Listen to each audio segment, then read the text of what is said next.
ক্রীড়ামন্ত্রীর কড়া বার্তার পর জবরদখল মুক্ত করা হলো রবীন্দ্র সরোবর স্টেডিয়াম। পুলিশের সাহায্য নিয়ে তালা ভেঙে জবরদখল মুক্ত করল প্রশাসন। স্টেডিয়াম জবরদখল করেছিল তৃণমূল নেত্রী তিন ভাই অরূপের ক্লাবের অফিস। রবীন্দ্র সরোবর স্টেডিয়ামে মমতা বন্দ্যোপাধ্যায় তিন ভাইয়ের ক্লাবের অফিস ছিল। পুলিশকে সঙ্গে নিয়ে পুরনো তালা ভেঙে জবরদখল মুক্ত করল ক্রীড়া দপ্তর।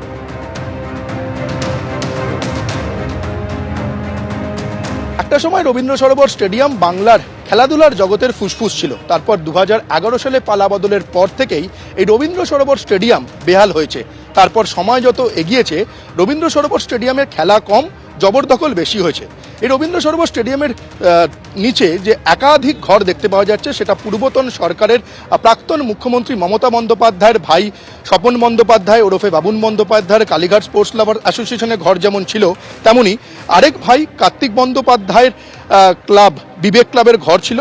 আরেক ভাই অজিত বন্দ্যোপাধ্যায়ের ক্লাব কালীঘাট এমএস অর্থাৎ কালীঘাট মিলন সংঘের ক্লাবও এখানে জবরদখল হয়েছিল। শুধু তাই নয়, প্রাক্তন ক্রীড়ামন্ত্রী অরূপ বিশ্বাসের ভাই স্বরূপ বিশ্বাসের সুরুচি সংঘ ক্লাবের ঘরও এখানে দখল অবস্থায় ছিল। যে ছবি দেখতে পাওয়া যাচ্ছে কলকাতা লিগে প্রথম ডিভিশন চ্যাম্পিয়ন হওয়ার সেই ছবি এখনও রয়েছে।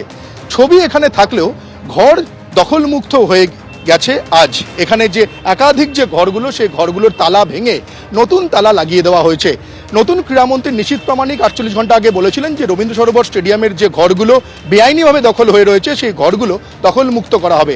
48 ঘন্টা কাটতে না কাটতেই রবীন্দ্র সরোবর স্টেডিয়ামের সেই একাধিক ঘর দখলমুক্ত করা হলো এবং নিশীথ প্রামাণিকের তরফে যেটা বলা হয়েছে যে রবীন্দ্র সরোবর স্টেডিয়ামের যে অ্যাথলেটিক ট্র্যাক সেই অ্যাথলেটিক্স ট্র্যাক এখানে ফিরিয়ে আনা হবে। এরকম মাঠে আছি, আজকেও এসেছি, এসে দেখি সমস্ত ক্লাবে তালাবন্ধ। আমাদের ক্লাব ভারতবর্ষের প্রাচীনতম অ্যাথলেটিক ট্রেনিং সেন্টার এটিসি হিসাবে পরিচিত।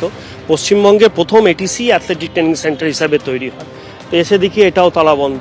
আমাদের এখানে প্রায় 120-30টা বাচ্চার ছেলেমেয়ে প্রত্যেক দিন আসে। তো আমি জানি না এখন ওরা আসবে কিনা, আমি ফোন করে বলার চেষ্টা করছি। কোনো রকম অ্যাথলেটিক্স অ্যাক্টিভিটি নেই, কিচ্ছু নেই। এইখানে দুটো সংস্থা, একটা এটিসি আর একটা সরোবর, এই দুটো ক্লাবের মিলিয়ে অ্যাটলিস্ট 300 স্টুডেন্টস ওই বাইরের মাঠে ধুলো, কি ধুলো, কল্পনার বাইরে এত ধুলো। ওই ধুলোর মধ্যে ছেলেমেয়েরা প্র্যাকটিস করেছে।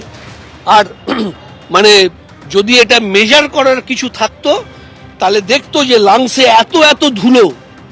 যারা প্র্যাকটিস করেছে, যারা করিয়েছে, তাদের এত এত ধুলো যদি মেজার করার কিছু থাকতো দেখতে পেত। এখানে থাকলেও ঘর দখলমুক্ত হয়ে গেছে আজ। এখানে যে একাধিক যে ঘরগুলো সেই ঘরগুলোর তালা ভেঙে নতুন তালা লাগিয়ে দেওয়া হয়েছে। নতুন ক্রীড়ামন্ত্রী নিশীথ প্রামাণিক 48 ঘন্টা আগে বলেছিলেন যে রবীন্দ্র সরোবর স্টেডিয়ামের যে ঘরগুলো বেআইনিভাবে দখল হয়ে রয়েছে সেই ঘরগুলো দখলমুক্ত করা হবে।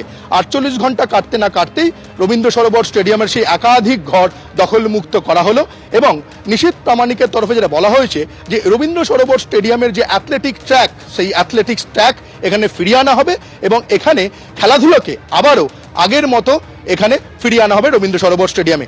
সেই মোতাবেক সেই কাজ শুরু হয়ে গেল। ক্যামেরায় উজ্জ্বল ঘোষের সঙ্গে সৌমিত্র রায়, এবিপি আনন্দ, কলকাতা। এবিপি আনন্দ, এগিয়ে থাকে, এগিয়ে রাখে।